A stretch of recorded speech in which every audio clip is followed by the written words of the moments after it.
8, plain. While business has been good at Everything Bagels in suburban West Palm Beach, the owners say they've had some issues with their water over the years. They've noticed it in their ice machine mainly. Some kind of algae or slimy growth that we'll find. It's a pretty big inconvenience, honestly. Just maintaining that is, we're always spending a lot of time, maybe hours, just trying to get rid of it. If you deal with the wrong people, if you hire the wrong people and have the wrong dancers, the wrong, even customers, you have to monitor everybody. Pam didn't want her face shown because she has children in school. A lot of club owners will hire anybody. They don't do any background checks on them. You can have people come in that are living in hotels.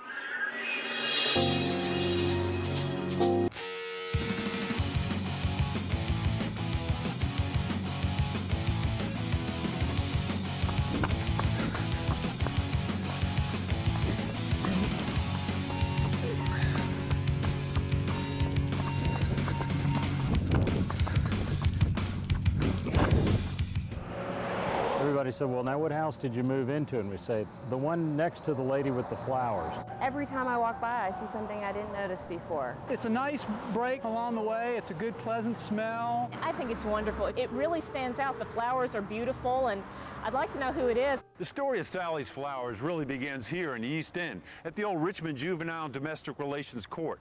Now, she worked here for quite some time, and as you can imagine, that was a tough load. I had burned out severely, and I got not just depressed. I started getting agoraphobic, and that's a real problem. She found faith in a new way of living at a Billy Graham crusade. Since then, her life has bloomed as her garden grew. Oh, this smells so good.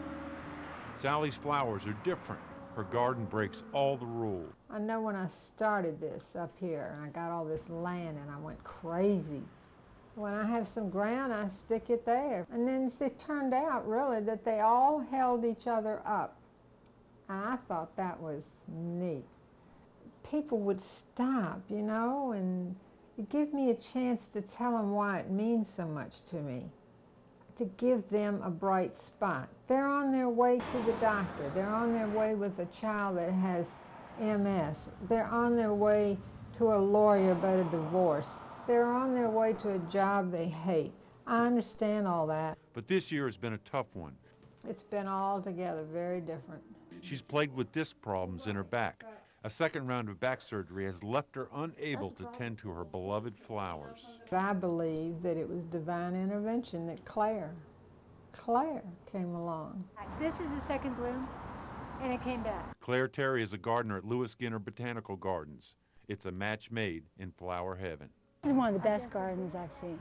When I first moved here, this is a garden I saw, and I thought, that is a lovely garden. Claire comes by at least twice a week to work in the garden and to check on her new friend. It's a triple. Isn't it beautiful? That just popped open this week.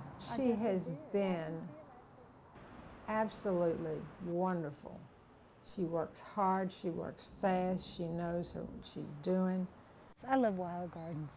Something new's popping out all the time. I think she really likes it. I said, you know, this is not. There is no master gardener who's going to teach you to do what I did. You like that yellow daylily? I do. Oh, look at the red lobelia. I didn't see that.